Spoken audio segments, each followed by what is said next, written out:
All right. Hello, everybody. My name is Ben Collins Asongwe. I'm the founder and CEO of BC Advantage LLC. This is a company that I founded with a purpose and a mission of combining human purpose, right, with AI innovation. It is fundamental. It is fundamental for you to start and tap into your why, right? Knowing the purpose of why you want to use the tool, helps set the tone for the interactions later. Helps set the tone for the curiosity. There's so many tools and there's so many resources, but the largest concern or the largest gap is usually helping people align, right? Not just use AI for AI's sake, but what is the purpose? It sounds like a very mundane question to ask, but you'll be surprised how many people, right, are missing that critical element and that, critical piece, individuals and companies, alike. So I started this company to help bridge that gap between purpose and AI innovation. We do three things at the company primarily. The first being consulting. Consulting is just like puzzles, right? It's about solving problems in various milieus. The next thing we do is coaching, right? In order to help people align and find that purpose, right? And align it with AI innovation, it starts with self, right? It starts with knowing that purpose. So we help people rediscover themselves and get in touch with purpose, so that there's a seamless transition thereafter from purpose to AI innovation. And then the last thing that we do at the company is we build AI products and services. If you've seen any of the other videos, I've talked about various AI tools, some of which, we designed here in-house. BCAI is the first AI product that we put on the market, and it's powered by Chat GPT. The underlying goal and purpose for BCAI was something that was going to be a little more thoughtful, a little more analytical, and empathetic, right? So those are some of the three core ingredients that go into differentiating, BCAI. So when you interact with it, you're just going to notice a little more of that, reading between the lines and, all that kind of, you know, thoughtfulness or empathy. You would see the model thinking about, various things. Like if you ask it to design a flyer, something like that, it may just come back with a little more questions, right? Instead of just jumping ahead and doing the flyer. So, we build AI products and services. We also have one of the other videos that I did was about a tool called Gamma. So Gamma is PowerPoint with AI. So the hardest part, if you have worked as a consultant or if you've been in marketing or any job where you had to present data and talk about your findings, the hardest part is usually building the presentation, right? Building the deck, and how you communicate that information, because right, it affects the people who are receiving this information to make it actionable. It affects just the overall communication and retention, right, of this material. So it's a very critical component. Individuals and businesses will spend a lot of time on that presentation part. So a tool like Gamma comes in to solve the initial hurdle, right, which is about organizing the slides and how you want to put them and things like that. Gamma, helps with that. It helps give you a structure. It helps give you an outline. At times, even adds a little more information, right, so that you can just build on top of that. So saves you a lot of time, saves you a lot of design efforts and things like that. And then you can just, play kind of a review role in taking what it produces and then adding, actual context. There are several ways to go about it. You can upload, your own document into Gamma and then it generates it for you, or you can take what it produces, but Gamma is essentially AI, with PowerPoint. So we teach people how to use that as well. And, the tool is out there. You could find maybe a link. I would include a link down below. But anyways, the thing I want to talk about today is the ethical compass for artificial intelligence, right? In one of the last videos that I did, I showed you how, again, speaking of Gamma, I showed you how I was able to take a conversation that I was having with an AI large language model, and taking that conversation and thereafter, right, creating a summary of it, being able to leverage a tool like Gamma to then convert, right, this text into visual, images for presentation, right? I did a live demo on that. Again, I would link that video down below if you haven't seen it. But long story short, it helped me take, this perspective, this conversation, this interaction, right, that I had, right, from my brain, right, this lively exchange on a topic that, I'd been curious about. And that week I'd had several interactions with different people that kind of, made me think about it. And again, it is the ethical compass for artificial intelligence. What is the ethical compass for artificial intelligence? The conversations that I had that week circled a lot around that. You have some people who are on the fence about artificial intelligence, right, because of the aspect of ethics, right? Some people feel like it's inherently, if you're using AI, you're maybe cheating, something like that. But they miss kind of the larger mechanisms at play, which is, for example, when the calculator came out, right? I don't know in what year the calculator was invented, but before that, a lot of things were manual, right? You had to do calculations. You had to really think about it, write them down.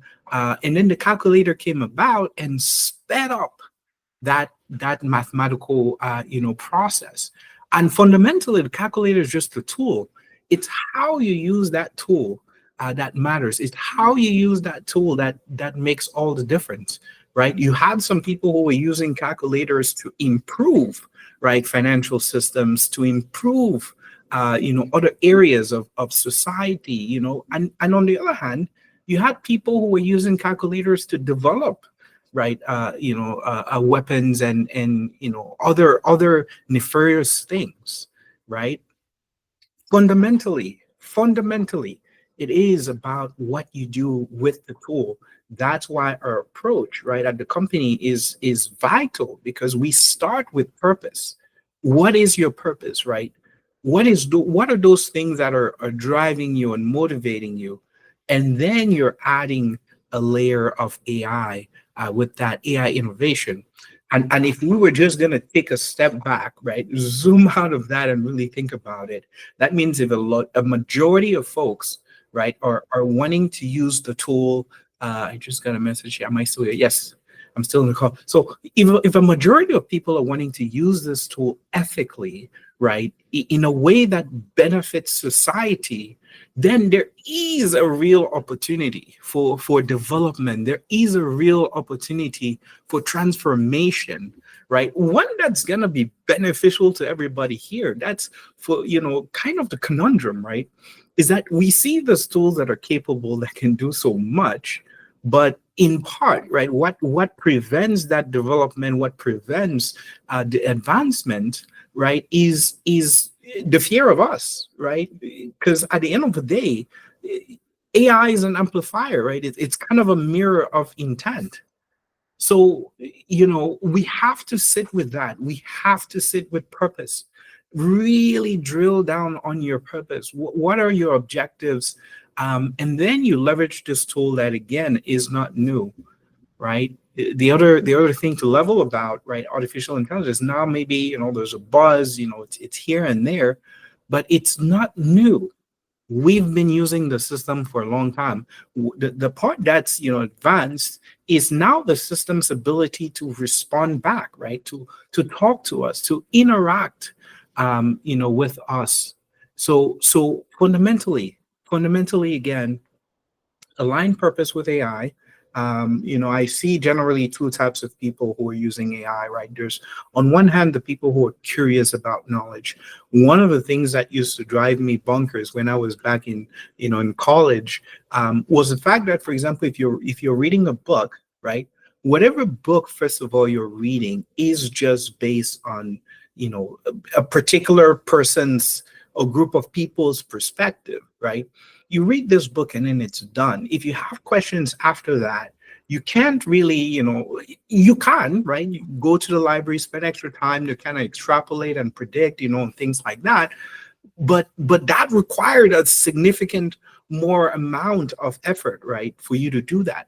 Now with AI, right, you can read the book, right, be done with it, and from that data, because you have now the world's data at your fingertips, you have systems now that can consolidate that information, for you, and you can have a insightful, lively debate, right, about what you've learned and what it implies. It makes learning so much more fun. Right. So you have on one hand those people, and then on the other hand, you have people who are just like, look, I don't want to do stuff. AI just go and make me money, and I don't want to, learn or do anything. And for me, that's the perspective, right? And that's the side that is, it's limiting, I think, right? For our kind, it's a limiting way of thinking that does not really get, evolution or improvements, the benefits of it, at least to be equitable, right? Because fundamentally, that is the mission, is equity. Equity starts with everybody, right? You knowledge share and bridge the gaps, between each other, to see what the opportunities could be if we all worked and collaborated together. So for me, that's where I see the ethical compass, in artificial intelligence being. I have a presentation here, that I prepared. Again, it's the one from Gamma, that I did a presentation. Again, I did a live demo about using Gamma. And as I mentioned, I'll reference the video, in the description, below.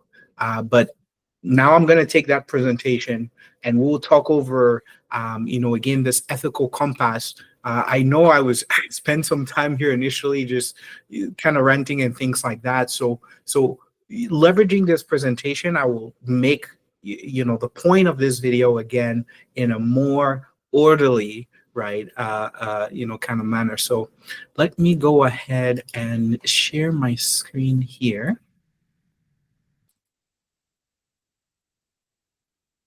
All right, there we go. And I will go into a presentation there.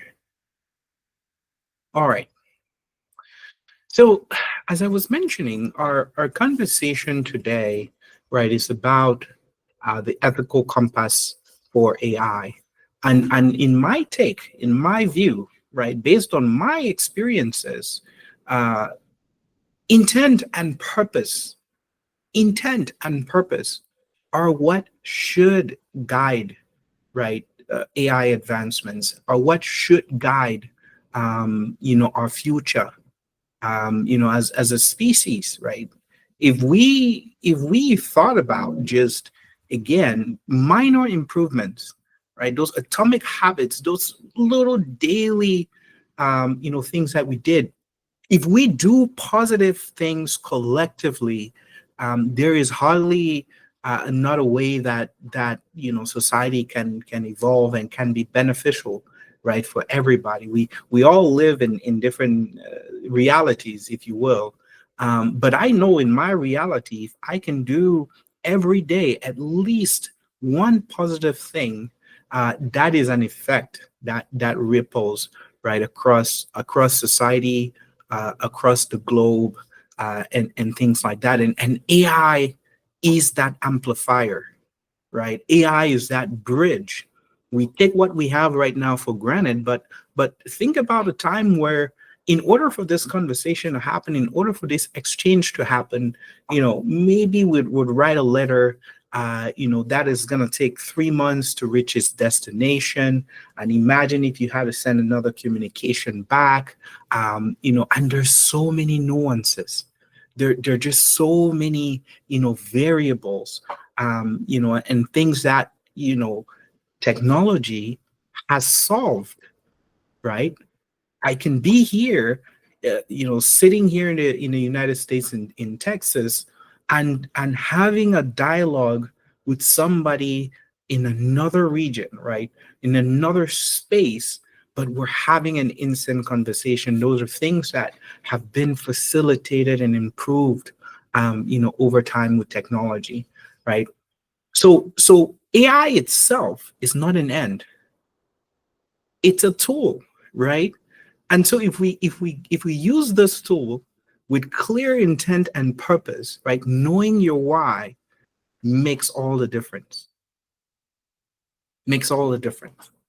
So I submit that the ethical compass for artificial intelligence lays in intent and purpose, right? So AI is a mirror of intent. AI is a mirror of intent. The things that are online, right, are made up of human interactions, right, of human intent. The system now is simply a reflection of the things that we've been doing online. Have there been, people who have been kind? Yes. Have there been people who have committed atrocious crimes? Yes. Right. So all this information, everything, from all the human beings around the globe, are what constitute this larger, intellect that we're building. It's everybody kind of chipping in, right? AI is a mirror of intent. It reflects our values, right? It reflects the intent of its creators and its users, right? Its creators and its users. Because the people who are creating it, right, they have whatever they have in mind, right? Let's assume let's assume for a second that the creators that were creating it were just creating it to say, hey, I need you to improve society. I need you to do these things that are going to be beneficial to mankind. Those are the creators' intent, right?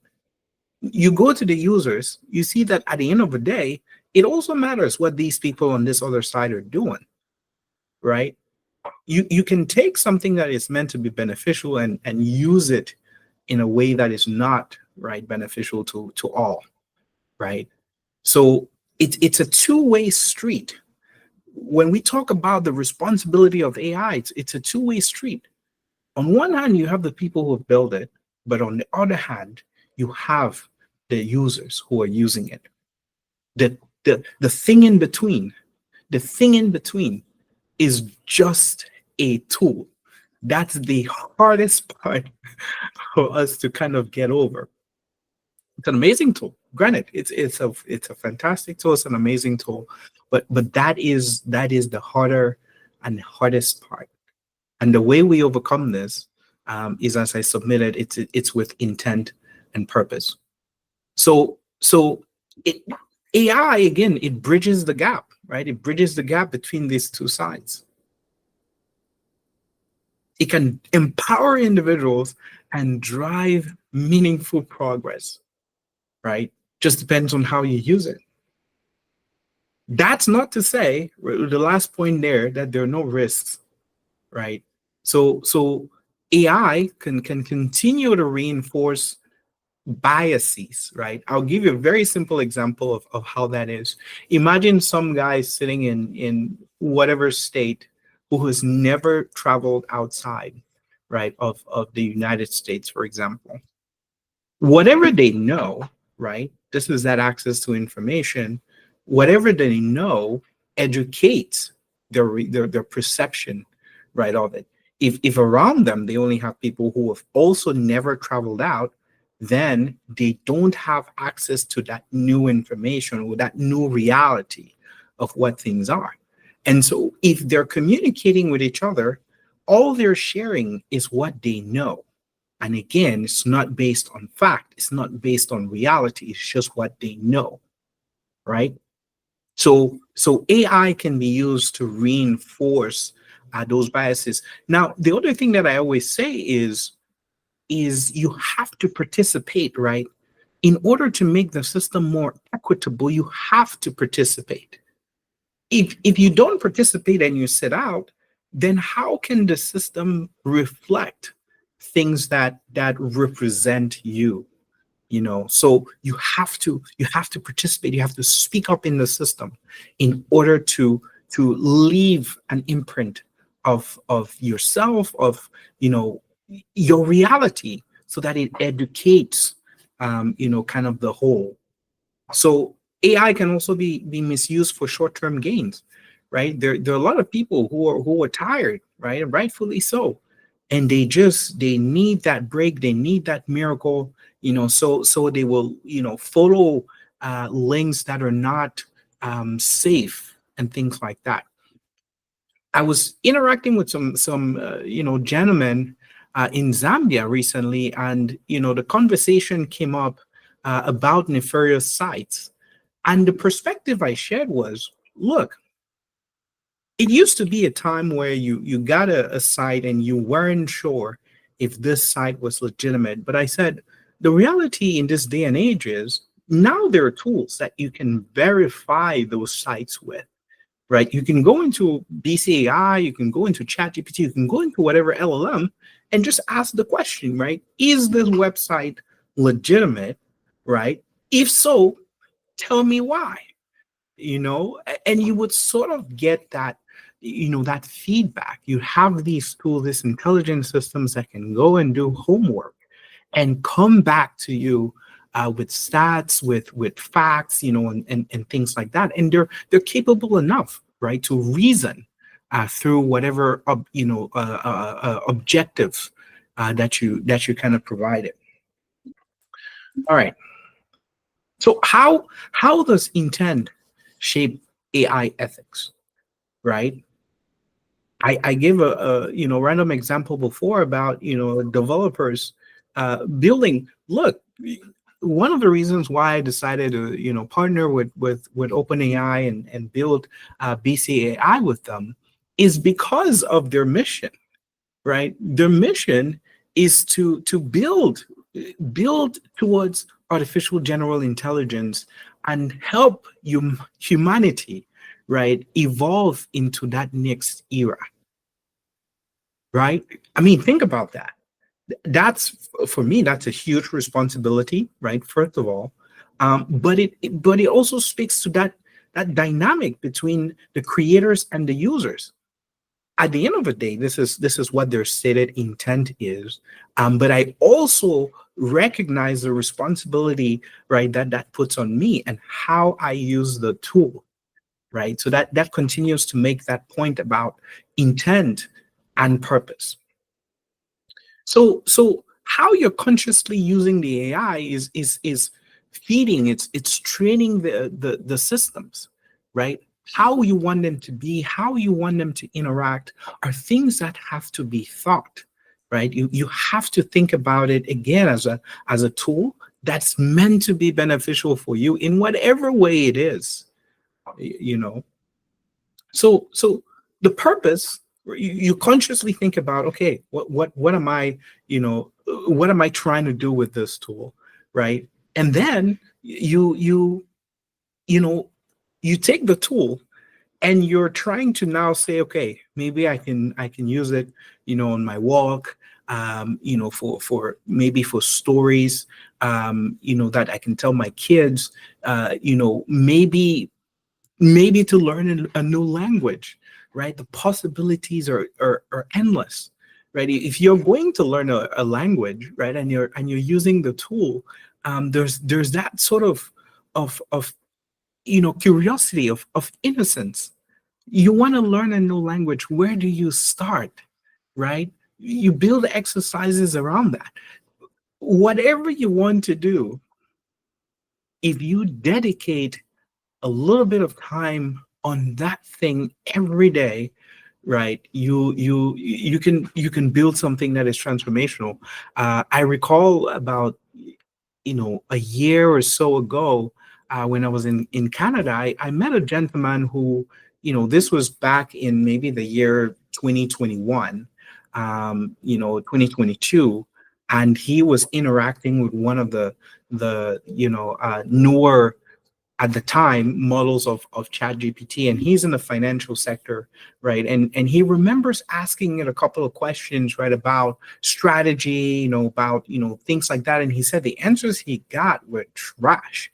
So he stopped using the tool, right, because to him at that point it wasn't worth it, right, it hadn't matured, or it wasn't sensible enough, right, and again he didn't see the potential.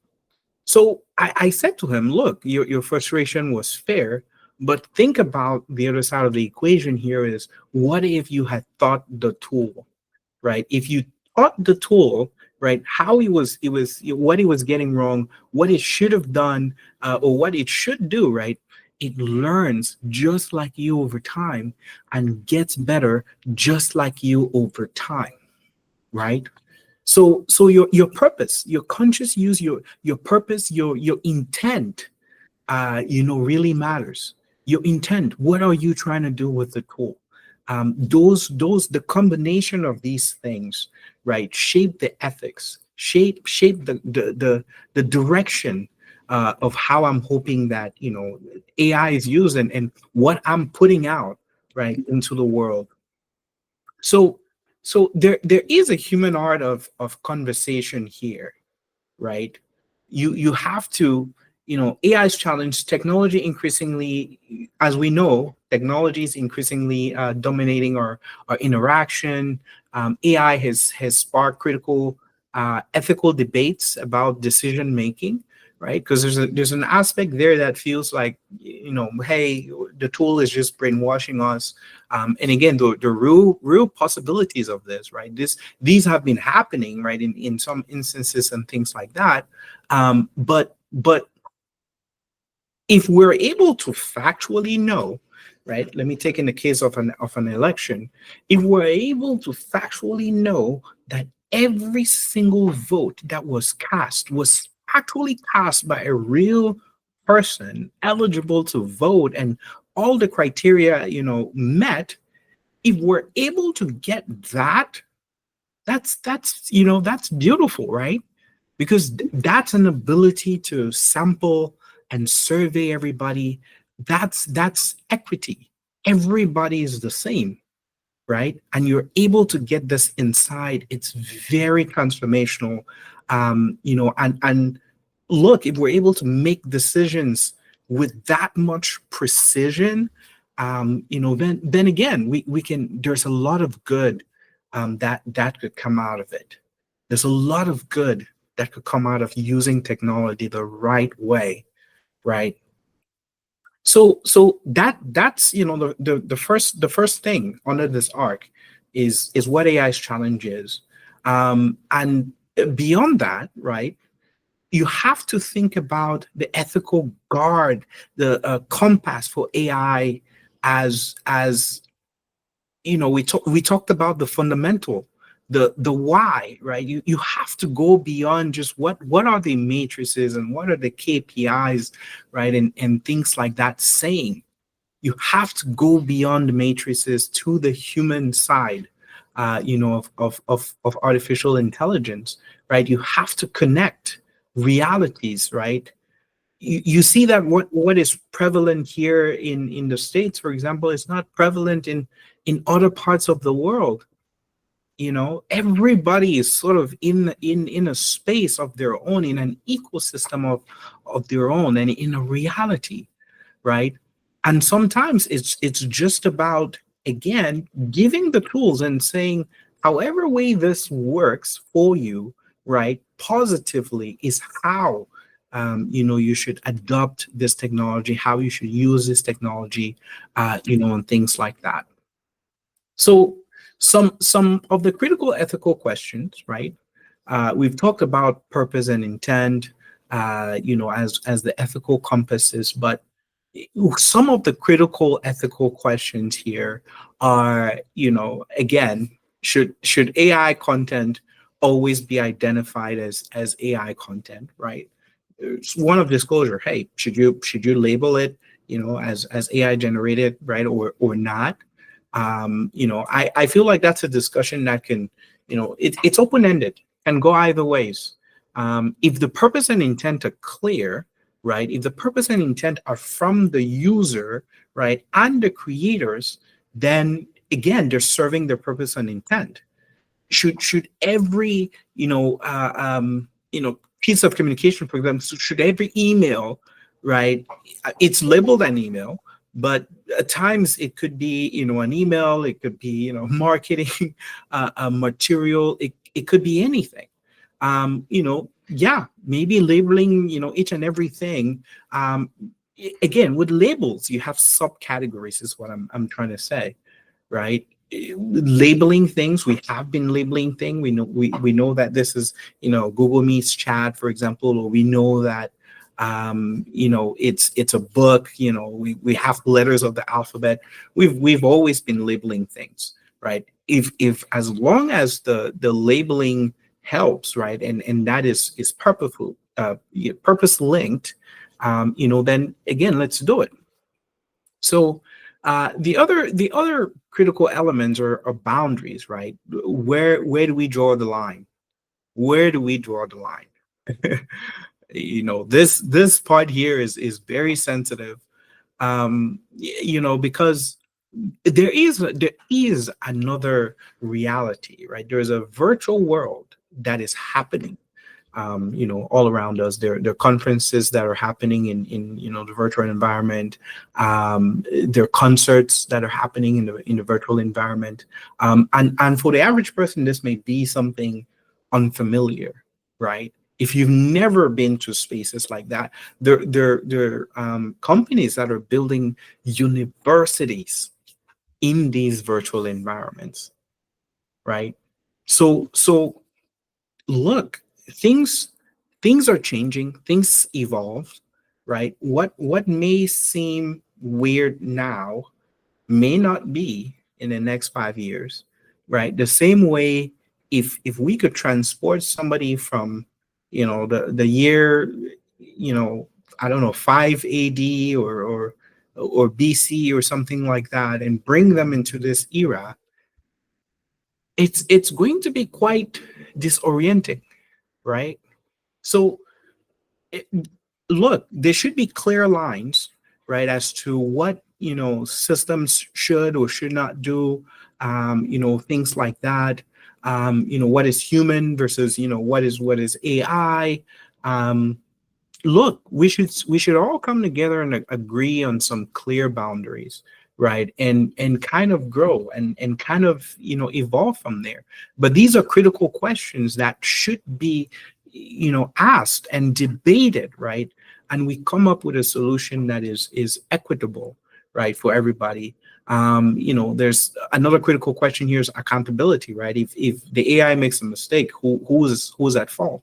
I think that when you look at the system, right, you can always pinpoint exactly where the error happens, whether it's human, right, and or whether it's machines. The machines can be perfect, first of all, because they're mirrored after us, and humans are not perfect. You see, so but if you look at a process from end to end, you can see exactly where things went wrong, and you can rectify and correct, right? Mistakes will happen, but it's really what you do after that mistake has happened that defines, right, everything. And there's another debate. Should AI be used, or some of the critical ethical questions, should AI be used for augmentation, right? uh, and again, we have been We have been using AI for augmentation, which again ties into the whole boundary question, right? Where is the line? So this is why I submit it really comes down to intent, and purpose. So there are other things here as the economic implications of AI, right? Of AI ethics. You have to look at how it's going to affect automation, right? AI driven automation is not new. It has been happening, right? And we need to speak about them. We need to continue to have this dialogue so that we can move together, right? We can move forward together, right? You can move forward together. You have to think about the AI ethics when it comes to workforce transition, right? You must address the opportunities and give people the opportunities to upskill. You have to think about taxation, right. Companies benefiting from AI, right, should be held accountable. And you have to make sure, again, the equity is especially in that last item, which is economic inclusion, right? You have to make sure that the gains are spread across the aisle for everybody. Now, there's still a lot of stigma, right, about, again, AI usage, right? The fear that using AI, makes you lazy, that you don't think, yeah, that they're lazy and unskilled. People are still afraid, right, that using AI portrays them as this. But you think about the tools, whatever tool that you already know, Excel, PowerPoint, whatever, those in themselves are AI tools, right? There's also the transparency question is should everything that is online always have that label, right? Some argue AI tools like calculators, or spell check, they don't necessarily, right, have to. If you wrote something and an AI just made one single change, right? How should the disclosure there happen, right? Should the AI said, hey, look, everything here I wrote it, or 80%, or what have you. That's why I said it would muddy the waters, right? But intent, right? To wrap up this slide here, the intent matters, right? The ethical line depends on purpose. Using AI to mislead crossbound, uh, using AI to mislead crosses boundaries, right? Using it to empower aligns, with responsibility. So AI is a tool, right? It's not an end. It is meant to help. It's meant to help, right? You can extend. If you're an artist, for example, I just imagine how much more expansive, your universe of creativity can be, with AI, right? The foundations for responsible progress lie in ethical innovation, right? And ethical innovation is wrapped around purpose and intent. It is important to examine the purpose behind AI implementation, right? It is important. It is critical. What is your intent? What are you trying to do? The next thing you want to do is align with ethical responsibilities and ensure that your purpose supports human dignity, right? Whatever that means, ensure that your intent is aligned with ethical responsibilities. Prioritize equity over efficiency, right? At the end of the day, it shouldn't be We can only, right, you're only looking at it from the side of how much more time you've saved. It's not just about efficiency, right? What are the real consequences of the decisions that you're making, right? Equity is about, it's about leveling the playing field and giving everyone that chance for equal opportunity, right? And at the end of the day, we need to continue these conversations. We need to keep them alive. We need to have dialogues so that we can share, each other's realities, and bridge the gap, the ethical compass for artificial intelligence, I submit, lays in your intent and your purpose. How you use this tool matters, right? Thank you all. Thank you for, listening to me go on this rant. As you can tell, I'm really passionate about this topic. Passionate about leveling the playing field. Passionate about knowledge sharing, um, and I look forward. I look forward to the things that we can accomplish, together as a community, and building a world really that is equitable, that is fair and equitable, and we can tap into the potential of this tool, to build amazing things. So I look forward to seeing you guys all on the next video.